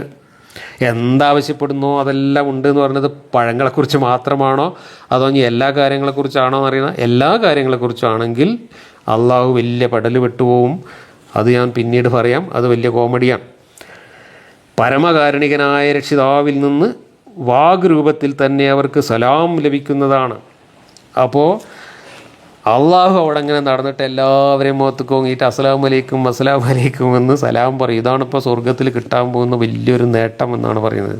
ഹേ കുറ്റവാളികളെ, നിങ്ങൾ ഇന്ന് വേർതിരിഞ്ഞു നിൽക്കുക. മനുഷ്യരെ, നിങ്ങൾക്ക് ഞാൻ ആജ്ഞ നൽകിയില്ലേ, നിങ്ങൾ പിശാചിനെ അനുസരിക്കരുത്, നിശ്ചയമായും അവൻ നിങ്ങളുടെ പ്രത്യക്ഷമായ ശത്രുവാണ് എന്ന്. ഇതൊക്കെ ഇപ്പോൾ അള്ളാഹു അവിടുന്ന് പറയുന്ന കാര്യങ്ങളായിരിക്കാം, പക്ഷേ ഇതിലെ ഭാഷാപരമായിട്ട് യാതൊരു തലയും പാലും ഇതിനകത്തൊന്നുമില്ല. നിശ്ചയമായും അവൻ നിങ്ങളുടെ പ്രത്യക്ഷമായ ശത്രുവാണ്. ആര്? പിശാച്. നിങ്ങൾ എന്നെ ആരാധിക്കണം, അതാണ് ചൊവ്വായ മാർഗമെന്നും. അതാണ് പ്രശ്നം. നിങ്ങൾ എന്നെ ആരാധിക്കണം. ആരാ പറയുന്നതെന്നൊന്നും വ്യക്തമല്ല. അള്ളാഹു പറയുന്നതാണെങ്കിൽ അള്ളാഹുവിനെ ആരാധിക്കണം എന്ന് ഞാൻ പറഞ്ഞില്ലേ, നിങ്ങളത് കേൾക്കാതെ പിശാചിൻ്റെ പിന്നാലെ പോയില്ലേ, അതുകൊണ്ട് നിങ്ങളെ ഞാനിപ്പോൾ നരകത്തിലിടാൻ പോകുന്നു എന്നൊക്കെ അന്ന് അള്ളാഹു അവിടുന്ന് ഈ കുറ്റവാളികളായ ആൾക്കാരോട്, കബറിന്ന് നീച്ചു വന്ന ആൾക്കാരോട് പറയും എന്ന് പറഞ്ഞിട്ടാണ് ഇവിടെ പേടിപ്പിക്കുന്നത്. അപ്പോൾ അവിടുത്തെ ആവശ്യം എന്താണ്? അള്ളാഹുവിൻ്റെ പ്രശ്നം എന്താണ്? നമ്മളിവിടെ കൊലപാതകം ചെയ്തോ, കക്കാൻ പോയോ, കൊള്ളയടിക്കാൻ പോയോ, അല്ലെങ്കിൽ ആരെങ്കിലും ചതിച്ചോ, സ്വർണം കടത്തിയോ, ഇതൊന്നും അല്ല അള്ളാഹിൻ്റെ പ്രശ്നം. അള്ളാഹിൻ്റെ പ്രശ്നം ആരാധിക്കുന്നതാണ് പ്രശ്നം. ആ മൂപ്പരെ ആരാധിച്ചോ വേറുള്ളവരെ ആരാധിച്ചോ എന്നുള്ളതാണ് മൂപ്പരുടെ ഏറ്റവും വലിയ പ്രശ്നം. വേറെ ആരെങ്കിലും ആരാധിച്ചോ ഓരെയാണ് മൂപ്പർ നരകത്തിലിടാൻ പോകുന്നത്. അല്ലാതെ കഠിനമായ കുറ്റകൃത്യങ്ങൾ ചെയ്ത കുറ്റവാളികളെ ഒന്നുമല്ല. അള്ളാഹുവിനെ ആരാധിക്കാതിരുന്ന വേറെ ദൈവങ്ങളെ ആരാധിച്ചിട്ടുള്ള ഒരു കുറ്റം ചെയ്യാത്ത നിഷ്കളങ്കരായ നിരപരാധികളായ മനുഷ്യരെയാണ് ഈ ഒളിച്ചിരുന്ന ദൈവം അവിടെ പോയിട്ട് പിടികൂടി നരകത്തിലിടാൻ പോകുന്നത് എന്നർത്ഥം. നിശ്ചയമായും നിങ്ങളിൽ വളരെയധികം ആളുകളെ അവൻ വഴിതെറ്റിച്ചിട്ടുണ്ട്, എന്നിട്ട് നിങ്ങൾ അതൊന്നും ചിന്തിച്ച് ഗ്രഹിച്ചിട്ടില്ലേ? ആരാണ് ഈ അവൻ? ഖുർആനിൽ ഏറ്റവും കൂടുതൽ സ്ഥലത്ത് പറയുന്നത് വഴി തെറ്റിക്കുന്നത് ഞാൻ തന്നെയാണെന്ന് ഈ അള്ളാഹു ആണ് പറയുന്നത്. അതോ ഇനി അതൊക്കെ അള്ളാഹു ആണ് പറയുന്നത് എന്ന് തെറ്റിദ്ധരിപ്പിക്കാൻ വേണ്ടി പിശാച് ഇറക്കി വെച്ച ആയത്താണോ എന്നറിയില്ല. ഏതായാലും മനുഷ്യരെ പിഴപ്പിക്കുന്നത് പിശാചാണ് എന്നാണ് ഇവിടെ വ്യക്തമായിട്ട് പറയുന്നത്. പക്ഷേ ഇതേ ഖുർആനിൽ അതിനേക്കാൾ കൂടുതൽ സ്ഥലങ്ങളിൽ പിഴപ്പിക്കുന്നത് ഞാൻ തന്നെയാണ് അള്ളാഹു തന്നെയാണ് എന്നും പറയുന്നുണ്ട്. നിങ്ങളോട് താക്കീത് ചെയ്യപ്പെട്ട് കൊണ്ടിരിക്കുന്ന നരകമാണിത്, ഇതാണ് താക്കീത് ചെയ്യപ്പെട്ടുകൊണ്ടിരിക്കുന്ന നരകം എന്ന് പറഞ്ഞിട്ട് അവരെ നരകം കാണിച്ചു കൊടുക്കും. നിങ്ങൾ സത്യത്തെ നിഷേധിച്ചവരായിരുന്നത് കൊണ്ട് ഇന്ന് ഇതിൽ പ്രവേശിച്ച് ചൂടേറ്റുകൊള്ളുക. തക്ഫുറൂന എന്നാണ്, അവിശ്വസിച്ചു എന്നാണ്. സത്യത്തെ നിഷേധിച്ചു എന്നൊക്കെ ഉള്ളത് ഒരു ഒരു ഒരു ഒരു ഭാഷാന്തര തരികിടയാണ്. അവിശ്വസിച്ചവരെ അതിൻ്റെ കാരണത്താൽ നരകത്തിൽ ചൂടേൽക്കുന്ന നരകത്തിലേക്ക് തള്ളും എന്നാണ് ഇവിടെ പറയുന്നത്. അവിശ്വാസികൾക്ക് വിശ്വസിക്കാതിരുന്നു എന്നും ആരാധിക്കാതിരുന്നു എന്നതുമാണ് മനുഷ്യൻ ചെയ്ത ഏറ്റവും വലിയ കുറ്റം. ആ ദിവസം അവരുടെ വായകളുടെ മേൽ നാം മുദ്ര വയ്ക്കുന്നതാണ്. അവർ പ്രവർത്തിച്ചു കൊണ്ടിരിക്കുന്നതിനെപ്പറ്റി അവരുടെ കൈകൾ നമ്മളോട് സംസാരിക്കുകയും അവരുടെ കാലുകൾ സാക്ഷിയാവുകയും ചെയ്യും. തൊള്ളങ്ങട്ട് പൂട്ടിയേക്കും അള്ളാഹു, എന്നിട്ട് കയ്യും കാലും ഒക്കെ വർത്താനം പറയും എന്നൊക്കെയാണ് പറയുന്നത്. കാരണം തൊള്ള നുണ പറയും, അപ്പോൾ കയ്യും കാലും സത്യം പറയുന്നതാണ്. അപ്പോൾ തൊള്ളക്ക് എന്നാണ്ട് സത്യം പറഞ്ഞാൽ പോരെ. അപ്പോൾ ഉദ്ദേശിക്കുന്ന പക്ഷം അവരുടെ കണ്ണുകളെ നാം കുരുടാക്കുമായിരുന്നു. അപ്പോൾ നടക്കാറുള്ള വഴിയിലേക്ക് അവർ മുമ്പോട്ട് വരും. എന്നാൽ അവരെങ്ങനെയാണ് കാണുക? എന്താണ് ഇതിൻ്റെയൊക്കെ അർത്ഥം? ഉദ്ദേശിക്കുന്ന പക്ഷം അവർ നിലകൊള്ളുന്ന സ്ഥാനത്ത് വെച്ച് തന്നെ നാം അവരെ രൂപം മാറ്റുമായിരുന്നു. അപ്പോൾ മുമ്പോട്ട് പോകുവാനോ പിമ്പോട്ട് തിരിച്ചു പോകുവാനോ അവർക്ക് കഴിയുന്നതല്ല. ആർക്കെങ്കിലും നാം ദീർഘായുസ് നൽകുന്ന പക്ഷം അവൻ്റെ പ്രകൃതിയിൽ നാം വിപരീതാവസ്ഥ വരുത്തുന്നു. അപ്പോൾ അവർ ചിന്തിച്ചു ഗ്രഹിക്കുന്നില്ലേ? വയസ്സാകുമ്പോൾ കുട്ടികളെമാര് പെരുമാറുന്നൊക്കെയാണ് വ്യാഖ്യാതാക്കൾ പറയുന്നത്. ഇതൊക്കെ പറഞ്ഞിട്ട് അതുകൊണ്ടൊക്കെ ചിന്തിക്കുന്നില്ലേ എന്നാണ് ചോദിക്കുന്നത്. എന്താണ് ഇപ്പോൾ ഇതിലൊക്കെ ചിന്തിക്കാനുള്ളത്? നബിക്ക് നാം കവിത പഠിപ്പിച്ചിട്ടില്ല, അത് നബിക്ക് അനുയോജ്യവുമല്ല. ഇത് ഒരു തത്വോപദേശവും സ്പഷ്ടമായ ഖുർആനുമാകുന്നു. അപ്പോൾ ഈ കവിത പഠിപ്പിച്ചിട്ടില്ല, നബിക്കത് യോജിച്ചതുമല്ല എന്നൊക്കെ പറഞ്ഞ് അള്ളാഹു സർട്ടിഫിക്കറ്റ് എഴുതി കൊടുക്കുകയാണ്. നബി കവിയല്ല എന്നും പറഞ്ഞിട്ട് ഇവിടെ സർട്ടിഫിക്കറ്റ് എഴുതി കൊടുക്കുകയാണ്. കാരണം കവിയാണെങ്കിൽ ഇതൊക്കെ നബി കവിതയായിട്ട് ചൊല്ലിയതാണ് എന്ന് വരുമല്ലോ. അപ്പോൾ നബി കവിയല്ല, നബിക്ക് കവിത പഠിപ്പിച്ചിട്ടില്ല, നബിക്ക് കവിത അറിയില്ല എന്നൊക്കെ പറയുന്നതും സത്യമല്ല എന്നതിന് ചരിത്രത്തിലും ഹദീസിലും ഒക്കെ തെളിവുണ്ട് എന്നും ഇവിടെ മുഫസ്സിറുകൾ തന്നെ പറയുന്നുണ്ട്. നബി കവിത ചൊല്ലിയിരുന്നു എന്നും സ്വന്തമായി കവിത ഉണ്ടാക്കിയിരുന്നു എന്നും മറ്റുള്ളവരുടെ കവിത പാടിക്കൊണ്ട് നടന്നിരുന്നു എന്നൊക്കെ പറയുന്ന ഹദീസുകളുണ്ട്. അതൊന്നും സാരല്ല, അതൊക്കെ കുറച്ച് അതൊന്നും ഇവിടെ ബാധകമല്ല എന്നൊക്കെ പറഞ്ഞ് ഇവിടെ ഉരുണ്ട് മറിയുന്നുണ്ട് നമ്മുടെ കൂറ്റനാട് തഫ്സീറിലൊക്കെ. എന്തായാലും മുഹമ്മദ് ഇടയ്ക്കിടയ്ക്ക് ഇങ്ങനെ ഈ പ്രാസൊക്കെ ഒപ്പിച്ച് ഓരോന്ന് പറയുന്നത് കൊണ്ട് മുഹമ്മദ് കവിയാണ്, മുഹമ്മദിന് മാരണം ബാധിച്ചിട്ടുണ്ട്, മുഹമ്മദിന് പിശാചി ബാധിച്ചിട്ടുണ്ട് എന്നൊക്കെ അന്നത്തെ അറബികൾ മുഹമ്മദിനെ കളിയാക്കി പറഞ്ഞിരുന്നു. അതിനുള്ള മറുപടിയാണ് മൂപ്പര് കവിത ഒന്നും പഠിപ്പിച്ചിട്ടില്ല, മൂപ്പര് കവിയൊന്നല്ല എന്ന് പറഞ്ഞിട്ട് സർട്ടിഫിക്കറ്റ് എഴുതി കൊടുക്കൽ. ജീവനുള്ളവനെ അദ്ദേഹം താക്കീത് ചെയ്യുവാനും കാഫറുകളുടെ മേൽ വാക്ക് സത്യമായി പുലരുവാനും വേണ്ടിയാണ്. എന്ത്? എന്നിട്ട് ബ്രാക്കറ്റിൽ ഇത് അവതരിപ്പിച്ചത് എന്ന് മൊയ്ലിയാർ കൊടുത്തിട്ടുണ്ട്. ഈ ഖുർആൻ അവതരിപ്പിച്ചത് എന്നായിരിക്കും ഉദ്ദേശിച്ചത്. ജീവനുള്ളവനെ അദ്ദേഹം താക്കീത് ചെയ്യുവാനും സത്യനിഷേധികളുടെ മേൽ വാക്ക് സത്യമായി പുലരുവാനും വേണ്ടിയാണ്. നിശ്ചയമായും നാം സ്വന്തമായി പ്രവർത്തിച്ചുണ്ടാക്കിയതിൽ നിന്ന് കന്നുകാലികളെ അവർക്ക് വേണ്ടി നാം സൃഷ്ടിച്ചു കൊടുത്തിട്ടുള്ളത് അവർ അറിയുന്നില്ലേ? അപ്പോൾ അവർ അവരുടെ ഉടമസ്ഥന്മാരാകുന്നു. കന്നുകാലികളൊക്കെ ഉണ്ടാക്കി തന്നു എന്നും പറഞ്ഞിട്ട് ദൃഷ്ടാന്തം പറയാണ്. അവയെ അവർക്ക് നാം വിധേയമാക്കി കൊടുത്തിരിക്കുന്നു. അങ്ങനെ അവയിൽ ചിലത് അവരുടെ വാഹനമാണ്, അവയിൽ നിന്ന് അവർ ഭക്ഷിക്കുകയും ചെയ്യുന്നു. ഒട്ടകങ്ങളെയും കഴുതകളെയൊക്കെ വാഹനമാക്കുകയും അതിനകത്ത് തിന്നുകയും ചെയ്യുന്നു. അവയിൽ അവർക്ക് മറ്റു ചില ഉപയോഗങ്ങളും കുടിക്കുവാനുള്ള വസ്തുക്കളുമുണ്ട്. എന്നിരിക്കെ അവർ നന്ദി കാണിക്കുന്നില്ലേ? ഇപ്പോൾ കേരളത്തിലാണ് ഈ അള്ളാഹു ഈ ദൂതനെയും ഈ ആയത്ത് പുസ്തകവും കൊണ്ട് വന്നിരുന്നെങ്കിൽ ഈ ഒട്ടകവും കഴുതിയും ഈത്തപ്പനയും മുന്തിരിങ്ങാക്കൊലയും ഒന്നുമല്ല ഉണ്ടാവുക, ഇവിടുത്തെ കാര്യങ്ങളുണ്ടാവും. അപ്പോൾ അതനുസരിച്ചാണെങ്കിൽ ഖുർആനിൽ അൽ ബഖറേനേക്കാളും വലിയൊരു അധ്യായം അൽ തെങ്ങ് എന്ന് പറഞ്ഞിട്ടുണ്ടാവും. എന്നിട്ട് ഈ തെങ്ങിനെക്കുറിച്ച് അതോ നിങ്ങൾക്ക് തെങ്ങുണ്ടാക്കി തന്നിരിക്കുന്നു, അതിന്മേൽ നിങ്ങൾ വാഞ്ഞു കയറി തേങ്ങ ഇടുന്നു, എന്നിട്ട് തേങ്ങ നിങ്ങൾ അരച്ച് ചമ്മന്തി വെക്കുന്നു, എന്നിട്ട് നിങ്ങൾ നന്ദി കാണിക്കുന്നില്ലേ എന്നും പറഞ്ഞുകൊണ്ട് അങ്ങനെ തെങ്ങുമെന്ന് മനുഷ്യന്മാർക്ക് കിട്ടുന്ന പ്രയോജനങ്ങൾ മുഴുവൻ നിരത്തിയിട്ട് ഒരു 200 വാക്യങ്ങളുള്ള ഒരു സൂറത്ത് ഖുർആനിലുണ്ടാകുമായിരുന്നു. സഹായിക്കപ്പെടുന്നവരാകാൻ വേണ്ടി അള്ളാഹുവിന് പുറമേ ചില ഇലാഹുകളെ അവർ സ്വീകരിച്ചിരിക്കുന്നു. അവരെ സഹായിക്കുവാനായി ഇലാഹുകൾക്ക് കഴിയുന്നതല്ല. ഇവരാകട്ടെ ആ ഇലാഹുകൾക്ക് ഒരു സന്നദ്ധ സേനയുമാണ്. അതുകൊണ്ട് അവരുടെ വാക്ക് താങ്കളെ ദുഃഖിപ്പിക്കാതിരിക്കട്ടെ. നിശ്ചയമായും അവർ രഹസ്യമാക്കുന്നതും പരസ്യമാക്കുന്നതും നാം അറിയുന്നുണ്ട്. അപ്പോൾ ഇവിടെ മുഹമ്മദിൻ്റെ മനസ്സ് ദുഃഖിക്കുന്നു എന്നുള്ളതാണ് പ്രശ്നം. എന്തിനാണ് ദുഃഖിക്കുന്നത്? ഈ കഥയെല്ലാം പറഞ്ഞ്, ഈ മുത്തശ്ശി കഥ എല്ലാം പറഞ്ഞ് പേടിപ്പിച്ചിട്ടും, ഈ സ്വർഗം പറഞ്ഞ് കൊതിപ്പിച്ചിട്ടും, ഇങ്ങനെ ചറപറ എന്ന് ഈ പയ്യാരം പറഞ്ഞിട്ടും മക്കാരാരും മുഹമ്മദിനെ ദൂതനായിട്ട് അംഗീകരിക്കാനോ മുഹമ്മദ് പറയുന്ന കഥ വിശ്വസിക്കാനോ തയ്യാറായില്ല.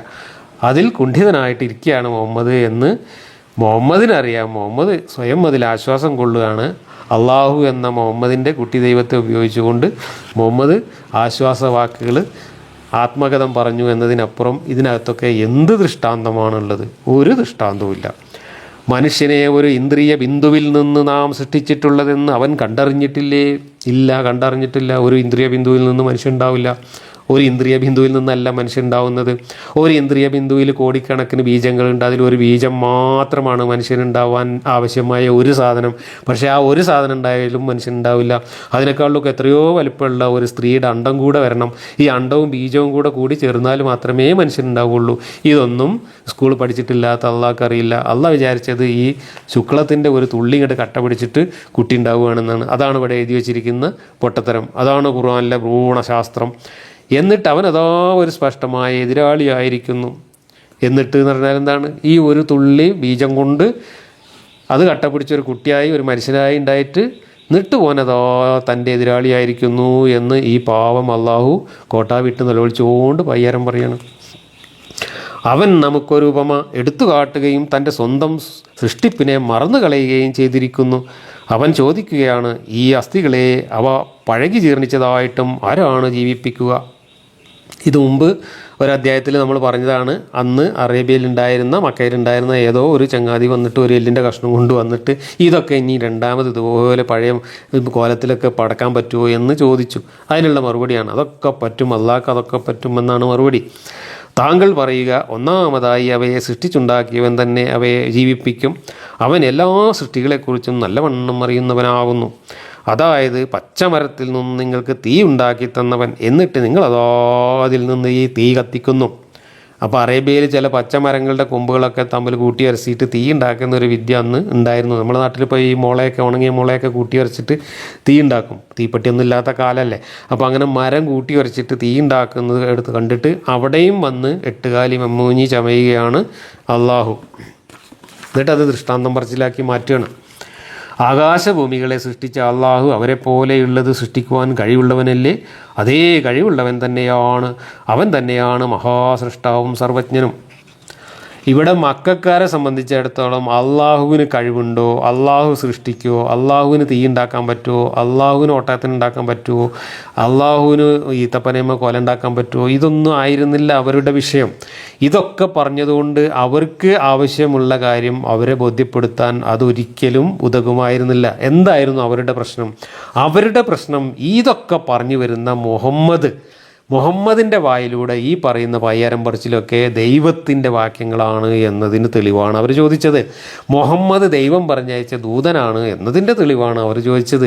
അതിനുള്ള തെളിവായിട്ട് അവർ ചോദിച്ചത് മുഹമ്മദ് തന്നെ ദൈവദൂതന്മാർ കാണിച്ചു എന്ന് പറയുന്ന അത്ഭുതങ്ങളും അസാധാരണത്വങ്ങളുമൊക്കെ കാണിച്ചുകൊണ്ട് ഞങ്ങൾക്ക് ബോധ്യപ്പെടുത്തിക്കൊണ്ട എന്നാണ് അവരാവശ്യപ്പെട്ടുകൊണ്ടിരുന്നത്.